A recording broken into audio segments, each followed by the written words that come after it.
I don't think so, because doesn't that encompass like the technology refreshes and things like that? And that's currently a conversation we're having, I think, today on our agenda. I just wonder what the technology committee scope. Mm. Yeah. It seemed to me that that would be in the technology committee, but Yeah. they haven't met yet, so maybe we leave it in there until the technology committee meets. Yeah. And then we could probably make a recommendation that it be included in their scope. Sure. Once that's all set. Once they're set. Mm-hmm.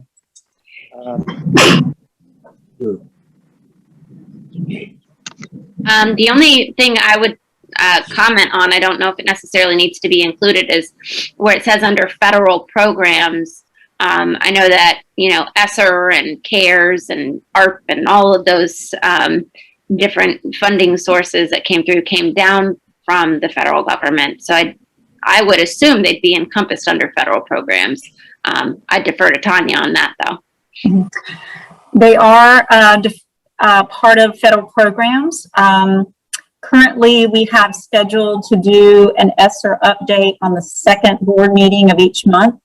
Perhaps those need to come through the finance committee first and then come out through, I'm not sure if that's your preference or if you'd rather just take them straight to the full board. I would think it makes sense for them to come to finance committee before the full board, because we do the quarterly reports as well. So that kind of flows along the same vein, I think. Okay. Tina's hand's up.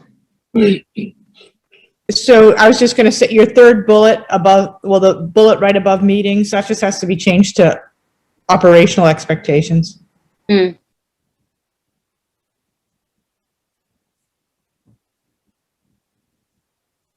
Yeah. Yeah, that's right. So let's just leave it as federal programs. Is that all right? That's fine. That's fine. Administrative technology will leave. Procurement, I would imagine we would continue to keep that in the scope. Mm-hmm. Yeah. There may be some, excuse me, Mr. Geyer and committee, we may have some changes through procurement that are coming down from the State Department of Education within the next year. So we'll bring those to this committee first under that. So sounds good. How about food service? I mean, we are interested in the cost and the contract and everything. When you say service, that doesn't mean the quality, what kind of comments we get from the students about the type of food and everything else. Is that in our purview? And what does food service here mean? So the three areas under my responsibility as the Chief Financial Officer are finance, administrative technology, and food service. So those three areas all report to me.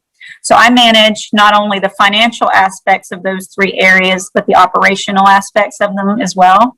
So any OEs, operational expectations that we would provide monitoring reports onto the board would come through my staff. So I think I helped develop those OEs and the interpretations, and I work on operations with those staff members daily. So I think that it's appropriate to keep it here due to that having that operational aspect as well. But I think it works well for me, and I yield to the committee for their input on that. Earl or Rachel, any comment? I don't really have a comment beyond, I know in that OE it talks about various different things that would be looked for by the board for whether or not the OE or the expectation was being met. So I think once that food service review does come to us as the finance committee, if there's anything in there that we think is outside of our strategic financial oversight, then I think maybe we can make a recommendation at that point that, maybe another committee also look at it. Earl, what do you think? That's fine with me. I don't have a problem with that. Okay, that sounds good. So we'll leave it in there for now and see where it goes. Any other changes?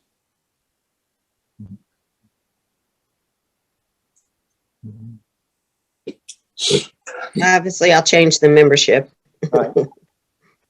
And did you hear what I said? The The PEs go to OEs. Yeah, exactly. No. So there's nothing missing, Tanya, from those things that are under the purview of the finance department. That encompasses everything that you know of. That's everything I know of, yes. So can I ask something else? Yes, go ahead. Okay, so that,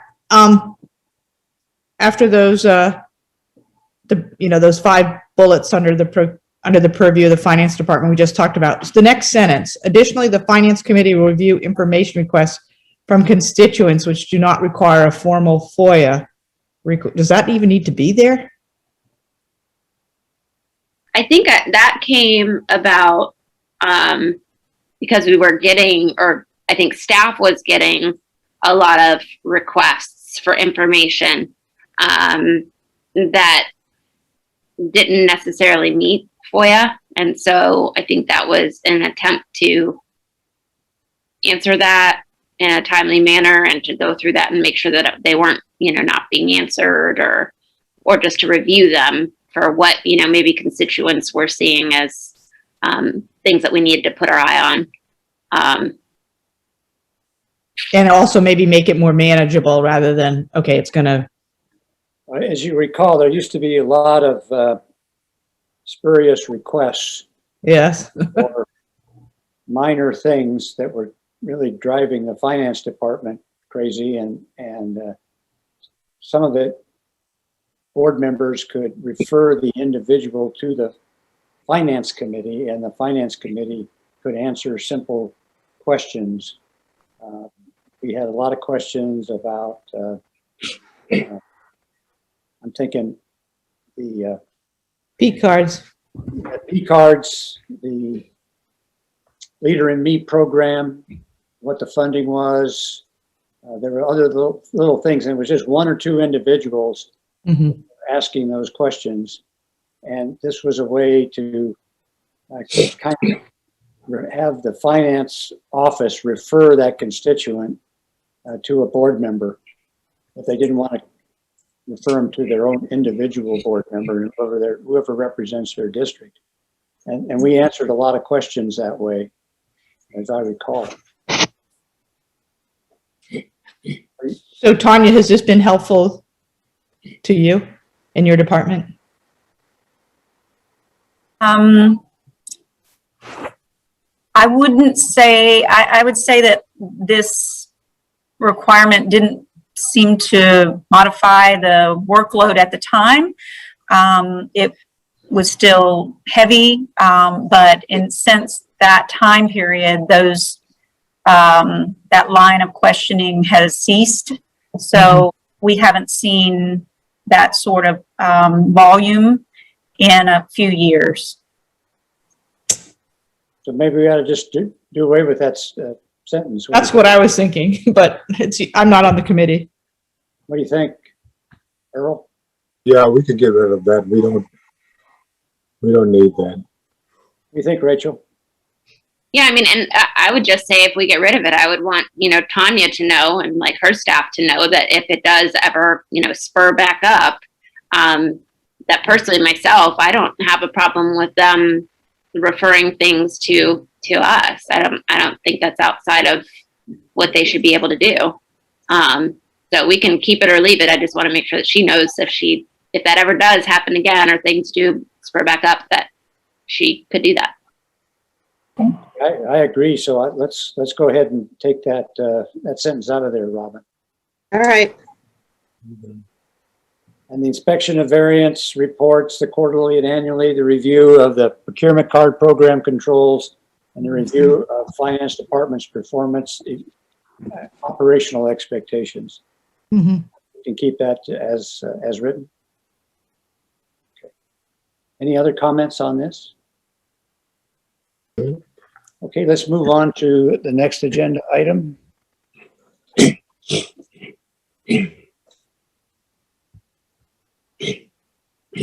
OE6.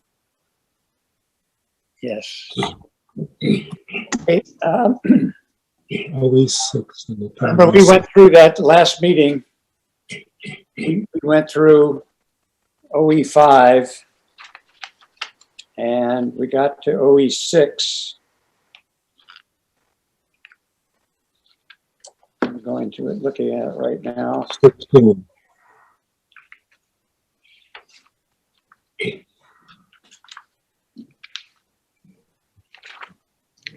You wanted to Let's go. deal with roll all unused 8% funds, number 16. Right, number 16. Right. Roll all unused 8% funds forward to the current bonding cycle and reduce the current bond issuance accordingly. And that was based on board action taken on 5/21/2019. And the Operations Committee has come up with a different way of dealing with unused 8% funds through their master priority list. And instead of, it basically does the same thing because it really rolls them forward to a new project that won't have to come up for 8% the next year. So it is a really roll forward, but it's rolling forward on this priority list. And I believe the Operations Committee talked about this, and as I understand it, that was their recommendation that we use their priority list to handle the next project in that priority list if we have unused 8% funds. Any comments? Yes, Rick. So I must admit, I'm not familiar with exactly what the Operation Committee's recommendation was, and I haven't seen the conversation. I did ask Ms. Vidrich if she could attend the meeting just so that we could potentially ask her questions. I'm not sure from the standpoint of how exactly we undo board action, because I believe wouldn't we need to, if the prevailing, someone from the prevailing side would need to basically rescind this, and then we would need to replace it, is my understanding of how, from a operating standpoint, how that would have to happen. But those are my main comments. I don't necessarily have any perspective on whether or not we should keep it or change it. Earl, what do you think? Well, I don't know whether we should ask her to come to our next meeting. I mean, to explain all of this, because I know they had a lot of damage down in Port Royal last night, so that's probably the reason why she didn't. Oh, yeah. Yeah, that's probably right. So I don't know if we should table this to see if she could attend next time, and I don't know if they had maybe some proposed language that they were looking at for us to change, but I think we should definitely cross our T's, dot our I's for whatever we are going to propose. Let's do that then, and I'll talk to Tricia and ask her to attend our next meeting. And there's no real rush to do this. This isn't anything that's immediate, so Right. let's do that. All right. Do you need a motion to table it until next meeting? Or, I mean, I'm fine however. I suppose it wouldn't be a bad idea. Okay, A motion to table the action until the next meeting. so moved. Second.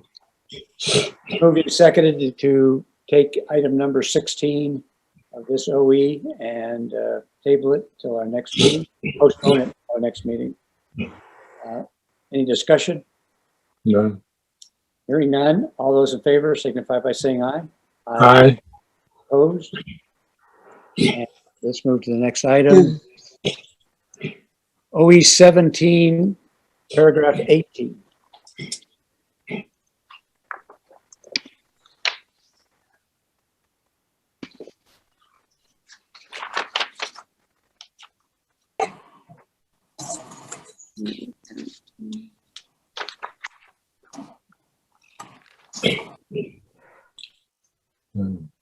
What page is that? Oh, you got it there. Right.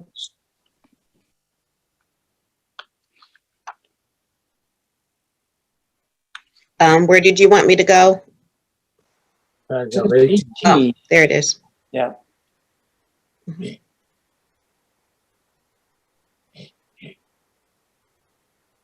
Is that the right one?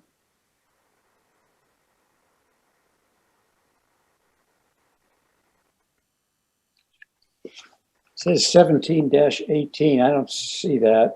I think it's 17 through 18. 17 It's through 17 through 18. It's both 17 and 18 that the changes were made on. Right. Oh, okay, I see you've got them written in red there. Yes. Right. Yes, that's right. So number one, it's the results of 90% or greater. Mm-hmm. Okay. Next one down is Okay. That was everything on that one, wasn't it? that it? Yeah. Tanya is trying to say something. May I? Yes, go ahead. Okay. The only change that was offered on this document, OE 17, I believe Mr.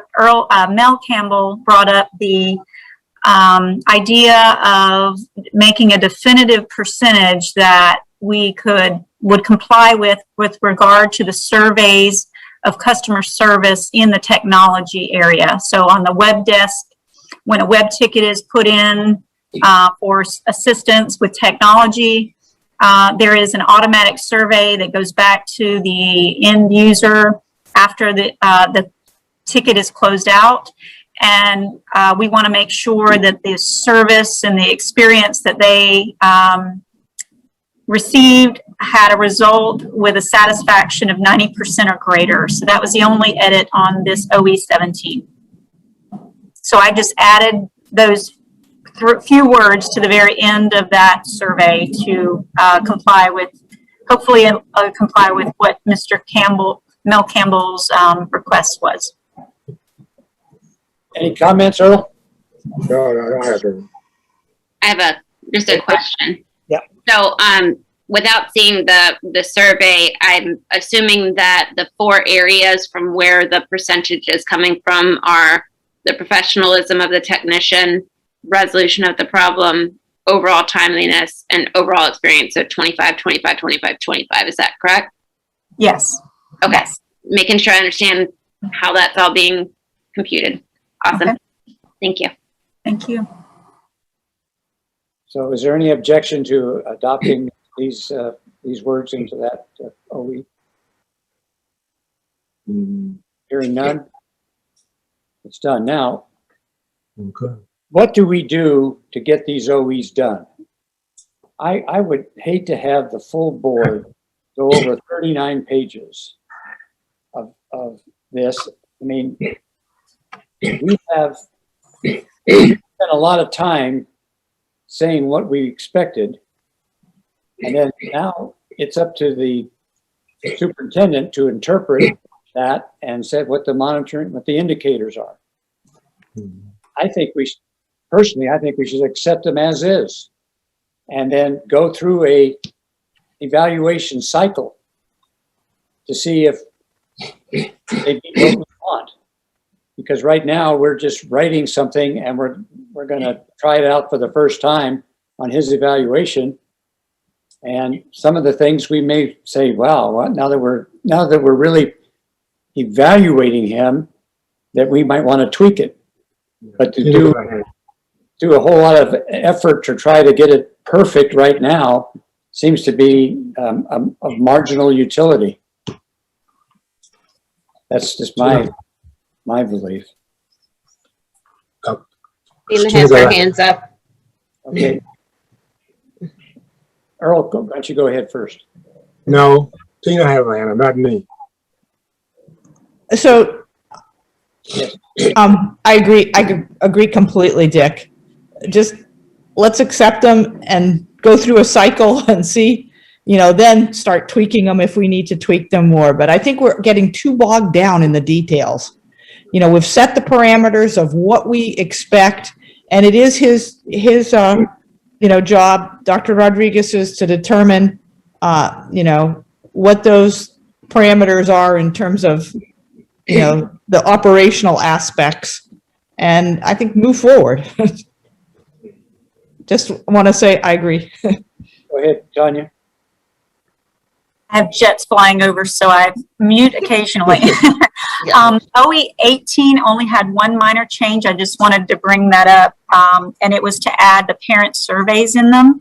So there's some red language on the about 4 or 5 pages in to just add what was recommended. I believe Mr. Smith recommended that. So those are the only edits that were made on this one. And I just wanted to point that one thing out. Other than that, these 2 OEs are ready for acceptance and to move forward whenever at the will of the committee. Dr. Wisniewski, what do you think about the process of approving it? I was just going to say, I actually got an email that I think a few board members are wanting the policy committee to look at these interpretations, and also maybe to determine whether they funnel through policy committee then for recommendation to the full board. So I'm not really sure what the full board's will would be on how to move forward with these. I kind of fall in the middle. I agree with you that I definitely don't want to slow things down. And I know that Dr. Rodriguez has done a lot of work in his interpretation of these policies. I also would hate for us a year from now to realize some large gap and it be to the detriment of Lord knows what. So I do feel that our review of them is important to give feedback, but I also don't want us to get bogged down in the minutia of things. So I kind of fall on the line. It seems to me it's trust. Yeah. Does the board trust the committee to say, hey, it looks good, and let's go forward? Mhm. And if not, we don't need a committee. No. We don't need to review it. Mhm. I mean, we should use consent agenda so much more than we do. And if you have an objection, that's why I didn't want to act on it at the last meeting saying, this is 39 pages. You've got from now to the next meeting to review the 39 pages. If you see something that you object to, then object to it and tell us what you object to, and then we can discuss whether or not we accept that. But we could follow this rabbit down the hole forever. Yeah. So Yeah, I agree. I think if they did come to policy committee, it would be beneficial that the policy committee looked at them, had our review of them, and then brought them forward to the full board for acceptance. But I also think that maybe some type of guidance from the board chair to others in their review of them prior to coming to the full board, that if there's going to be any changes, that they be submitted, as a motion, everything be ready so that there's not so much back and forth and volleying of it. If you have a change that you stand firmly on, be prepared with a motion to make it. it just seems to me that we have some board members that don't do their homework. And so they want to do their homework during board meetings. And those of us that do their homework are bored to tears going through it over and over again. That's just my view on it. I would just, and I don't really understand what the policy committee, this doesn't jeopardize policy. This is simply an evaluation tool for the superintendent. Well, my only comment on that is not necessarily that. I think the policy committee knows the historical context of the policies as they were created and what the board's intention was, with the exception of things that came out of full board action. So them looking at the superintendent's interpretation, if they saw something glaring that, you know, showed, oh, that's not really exactly what we were looking for when we wrote it like that, or I think their eyes on it makes sense from a historical perspective of how the policies were developed. But that's just my comment on that. Yeah. Board chair. I'm going to kick this football to you because I really don't think the policy committee has got enough to do on without going through and re-looking interpretations and monitoring indicators, which, you know, it's not the policies committee to interpret after they've gone through all the time and effort to develop the policy, and we did all these smile to grin edits so that everybody liked every word, and then we're going to do it again on the interpretation. That just doesn't make sense to me. No, I don't. I'm with you, Dick. I don't think it needs to go to policy committee for exactly what you've just said. And it's the superintendent's interpretation. And he's having each of his senior staff members, you know, help with the OEs. And I think they're really good personally. And I think we just got to move forward and use them. And I would put them on the consent agenda. Any single board member can remove them from the consent agenda for approval if they feel that it needs to be discussed. William's hands up, Dick. Hey, William? Don't worry about it. I have no comments. Thank you. Mr. Smith, you broke up. I didn't get that. At first, why would you say that? I agree with Dr. Wineski. Okay. Okay, then I think, Madam Chair, that what we may have to do in the Finance Committee report is to bring this up for board action as far as what is the role of the policy committee in reviewing the OEs. Mhm. And we'll have a vote. All those in favor? Aye. Those opposed? Aye. And we move on from there. We got to get the will of the board. That sounds very Can I ask reasonable. a question? Go Because ahead. so the finance ones came through finance committee for review before they came to the full board. So I think what the concern was last time when we were talking about them at full board was that it was obviously taking a lot of time. So I think some board members, there was an email, I don't know if everybody was on it or not, where it was asking that instead of them going through individual committees, that all of them went through one committee and then they came to the full board for approval.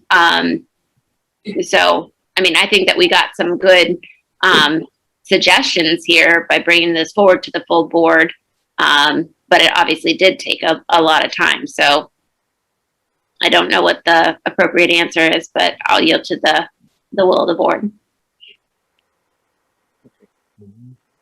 Well, unless there's an objection from the members of the committee, I would like to bring it up at the next board meeting during the Finance Committee report that we would like to get the will of the board on the process for approval, interpretation, monitoring indicators of the OEs. Okay. And I will then go, and then we'll let it have a discussion and get a motion, and we'll have the will of the board that will be documented through the motion. Is that all right? That's fine. That works. Okay. All right. Let's move to the next item. Discussion of a policy relating to district level student activity funds. Dr. Wisniewski, I believe this was your. Yes. So this came about over some of our reviews that we had of quarterly financial reports. There was, at one point in time, there was a large balance that was accumulating in the district level student activities fund. I believe, and Tanya, please correct me if any of this is wrong, that it was stated that the majority of that was coming from technology usage fees. And so with that, it made sense to me that there be a policy, because there doesn't seem to be one, that those technology usage fees are put towards technology refreshes. Some of y'all probably recall recently we did some refreshes just in the last couple of years, and those are usually a pretty large chunk of money, and it only makes sense that if the parents are paying these technology usage fees, that it go towards the refresh of the technology devices. So that was kind of some of the conversation that started a little bit earlier at one of our previous meetings, and I believe there's a document in board docs about this as well. It's up on the screen. Yeah. Okay, sorry, I have it in, I have my other screen. The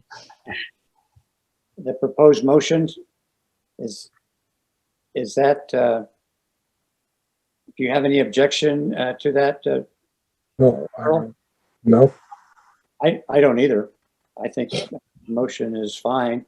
Do I hear a motion that we recommend that that the proposed motion be submitted to the full board for action at the next board meeting? Yes, I do. I'll second for conversation. I just wanted to ask Tanya a question.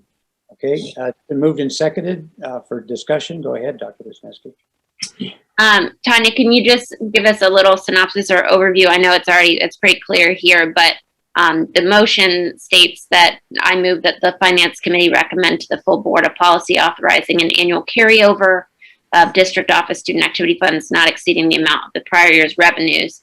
But it doesn't speak necessarily to the technology refresh part of it. So I just wanted to see if the intention behind the proposed motion was for that.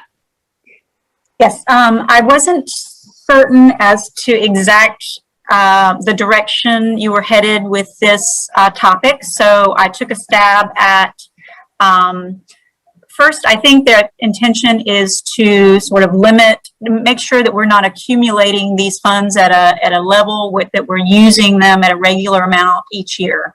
And second is what we're using them on is specific to student devices and relating to those devices, whether it's repairs or the devices themselves, or even protective coverings of the devices. So I did prepare another motion that I abandoned, which actually had a second sentence that said that the technology use, not only would we, the board create a policy authorizing the annual use of the funds so that we would limit how much we carried over from one year to the other, but we could also state that technology usage fees must be used for technology repairs, student devices, and protective coverings of those devices. So I'm not sure if a second sentence of that motion might encompass both aspects of what your thoughts were, but I'm hoping that perhaps making that one addition might satisfy or be in line with what you were thinking. Yeah, I think the only question from that is that would that be a new fund or how would that be allocated, or where would it be housed, I guess? There's no new fund. So the district, if we could scroll down just a hair to see the history of the technology usage fees. These technology fees have a separate code to identify them within the student activities account at the district office. So it's in the student activities fund, district office location, and a modifier code called technology use fees. And so it has 3 different identifiers that put them in that specific account. And so the revenues have been a steady $300,000 to $400,000 per year for the last 4 years. So that would say that the balance should not be more than the prior years. So we would need to spend at least $435,000 next year because that is the revenues for the current year. So that would limit the balance that we're carrying forward, but then it would allow us some spending authority for what exactly we spend those funds on. And we spend them primarily for repairs. We have used them on the protective coverings, but if there are any remaining funds and we didn't use it all, we would actually reduce what we're borrowing in 8% funds to utilize these funds first. So it would limit it to those 3 areas. Okay. Do we have a history of technology repairs? Like, how much is that typically costing us a year, and where is that being pulled from now? They are, within the last 2 years, they've begun to be coded directly here. They were being charged to the general fund prior to 2020. So there was very small amount of expenses in the technology fee. If you see under 2018, you see $332. Then the next year was $9,290. Then as I began to bring attention to the technology division to make sure we're spending these funds first, we began to spend them for the repairs. I would estimate that we're spending about $200,000 a year on just repairs and replacements of damaged devices. So anything above and beyond that would be the bags and any additional devices for our students. Okay. Last question, Mr. Chair. I just want to make sure my intention here with doing any of this is, number one, just to make sure that the accumulation doesn't occur to the extent that it had before, and also to, reduce the request in the future for large technology refreshes. If we can make that not be as much of a large expense at one time to the district, I think that is a much more responsible use of that fee. So if, Tanya, you think that meets that intention and adding that other sentence would do that, then I'd love to add that sentence in and move forward. Sure. Yes. I think it falls in line with what our plans are, and it would help us actually to budget at a more even, steady amount, so that we could actually establish budgets in these areas of about $400,000 a year for revenues and for expenses, and then we can plan accordingly. So I think it works well with what we're doing, and we can absorb some of those costs within student activities, at least a couple $100,000, and not have to require borrowing in 8% funds for those. I like it. Okay. Can you send Robin that other sentence? Yes, I'm trying to find it right now, and I'm struggling a little bit. One of the things the technology committee, I hope we'll look at is refresh strategy. It is my experience, but in a previous life, is we tried to refresh 1/3 of our inventory every year. So because most of the time, with the development of the different speeds of the different chips that come in and the different software that is built to utilize a lot of those speeds, the 3 years is about your effective life of any computer to stay current. And so we had that policy and did that for all the universities. Automation was 1/3 turnover every year, and you could budget that really pretty easily, and you wouldn't have as much of the massive turnover like we did the last time when we had computers sitting out in the hallway because they had so many, they didn't have any place to store them. But that would, I think, would be something the technology committee can get into as to that eaches.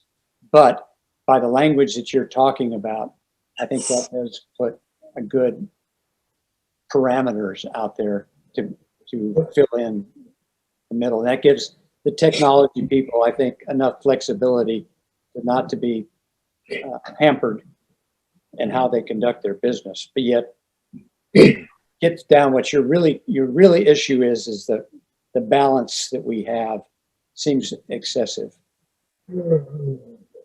So I think the only comment I have also remaining is that there probably will be a conversation when it does come to the full board out of recommendations from finance committee of whether or not this gets moved over to the policy committee to put it into a specific area of the manual, which I think that's the only thing the policy committee should do is put it in a specific area. But that, my personal opinion.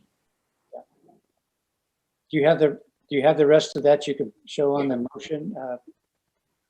I'm just going to type it here. Okay. Are you typing it in chat? No, but I can.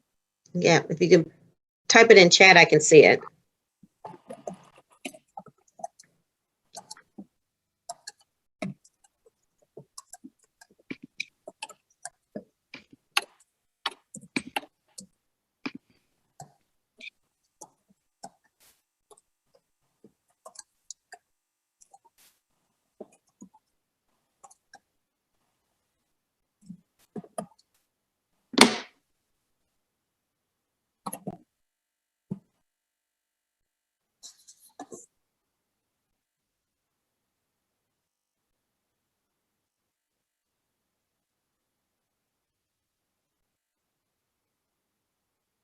Okay.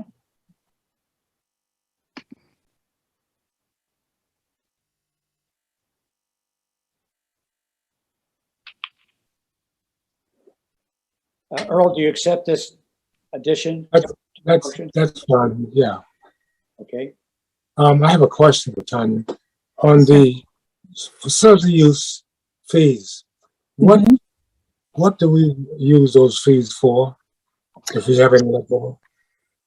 The facilities use fees have been used for the part-time salary and benefit of a staff member to administer that program. So she monitored all of the facilities use contracts, the agreements that came from outside vendors to our schools.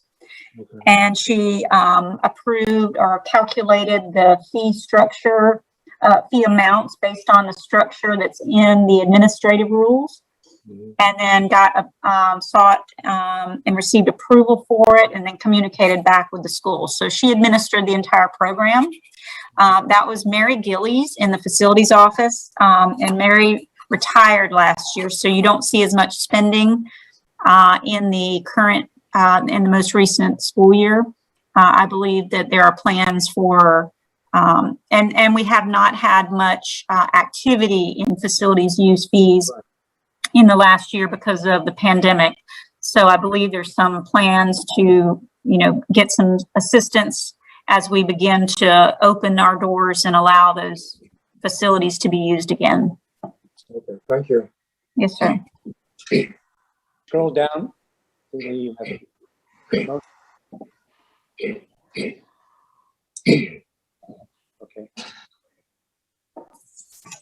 So it's been moved and seconded to move that the Finance Committee recommend to the full Board of Policy authorizing the annual carryover of district office student activity funds not to exceed the amount of the prior year's revenue. Technology use fees shall be used for technology repairs, student devices, and protective covers. Is there any more discussion on the motion? Sure. All those in favor signify by saying aye. Aye. Aye. All those opposed? Motion carries. Debt refunding opportunities from Brian. Go ahead. Yes, sir. Would you like me to go over that? Please do. Okay. So on just a few days ago, we received information from the Compass Municipal Advisors. Our representative is Brian Nurick, on 2 potential refunding, also known as refinancing opportunities that would achieve a cost savings to the district. So this would mean, so today is just an introductory conversation. I'm not recommending any particular action today or motions, just an introductory purview of it or preview of it to the committee. And then we can have a brief conversation to introduce it at Tuesday's board meeting for potential action, possibly in August. So there are 2 refunding opportunities that would be for the bond series 2014B and 2012B. So those were several years old. And on the 2000B issue, would actually, there is a fixed interest rate estimated at 1.975%. This, if we achieved a rate of if we achieve that rate, there could be a potential savings of over $1 million. So he is recommending that we move forward with the refunding bonds in the August timeframe of this year, and there will likely be changes in interest rates. I received an email today that indicated the interest rate environment has improved even further and could be as a recent bond in Spartanburg sold for 1.58%. So that would even achieve a greater net savings for the school district long term, and would be something that we should seriously consider. So we would reduce interest costs going out for the 13 years, future 13-year period. And then the second bond is a 2012B, and it is eligible to be also refinanced. And there is a potential net savings of $137,000 in this bond issue. And so it has 2 years remaining and would also be recommended to be refinanced and would also be subject to changes in interest rates. They're assuming a 1% interest rate on this 2-year term bond. And so there are some schedules that are attached that would break out the details of that with the principal and interest payments. But the far right-hand side is the good stuff, and that's the net savings by annual year, fiscal year. And so, you know, with the $1 million on the first report and the 137 on the last. And so that's just something that we're bringing forward for the board to consider. Again, this is the first glance at it. And then out of committee, it would be introduced to the full board, you know, just as a brief overview. And then if the board wishes to pursue it and move forward, we could bring it back on August 3rd with bond resolutions. And then we would establish the actual rates could be locked in at least 3 weeks after that bond resolution date. So that's something that I just wanted to bring forward. And Mr. Nurick will be present at the August 3rd meeting for discussion on this topic. And I wanted to just give the Finance Committee first glance at it. Any discussion? No, I don't have any. Okay. Dr. Wisniewski, anything? No, sir, I don't think so. The only thing I was wondering was whether or not we had any policies surrounding usage of those refund amounts. It looks like it would be around $80,000 per year for the first one. Is that accurate? Yes. And I don't know if we have any policies surrounding that the board needs to also know of or consider. The only policy I'm aware of is that I believe it's under the financial planning operational expectation is that it is actually a part of the contract of the financial advisor that we are made aware of refunding opportunities throughout the course of the contract. Through any time one is available to the district, that they are brought forward as an opportunity for consideration. Thank you. Mm-hmm. You had your hand up. It's a no-brainer. It is a no-brainer. However, Yeah. we do have to make sure people understand that what this does is it means that we pay less per year. Mm-hmm.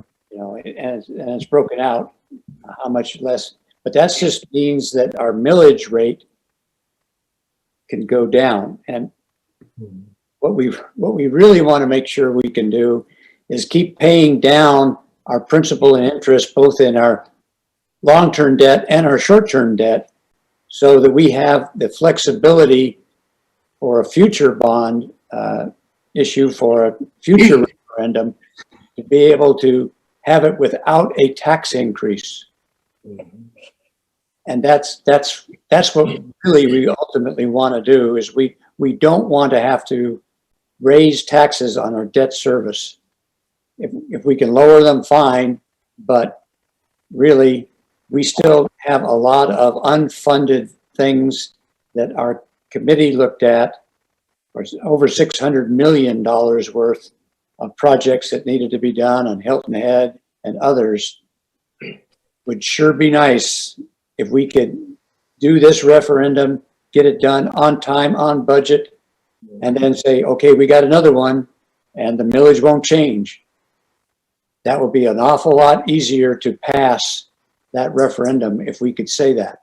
So these kinds of opportunities should take advantage of. Okay. Anything else, Tanya? Yes, just one last thing. Also, Mr. Nurick, and I'm going to mention this at the board meeting as well, Mr. Nurick has offered a date for some educational sessions for board members that might be interested in it of August 2nd. He's available from 9 a.m. to 5 p.m. that day. We can have in-person or virtual mini sessions, say 1-hour sessions for any board members who are interested in just kind of getting up to speed on debt and financing and that sort of thing. And so I'm going to extend that opportunity to the full board and ask that they contact Robin, and if they're available that date and are interested, and then we can set up a schedule, and we'll ensure that we don't have a quorum of any sort, so we can have small mini sessions to just sort of as an education opportunity for board members who are looking for that. So, and then we'll have a full presentation on August 27th. That will be a work session, at least a 1-hour presentation from Mr. Nurick that will reiterate some of the same things from the August 2nd mini sessions. And so we'll have an opportunity to sort of get some good information in a very understandable manner on our program. So and that's all I have for today. Very good. Thank you. Are there any future topics that people would like to have brought up before the committee? Nope, I don't have any. Not at this time. Do I have a motion to adjourn? So moved. Been moved and seconded to adjourn. All in favor, signify by saying aye. Bye. Thank you. Thank you. Thank you. Got it done.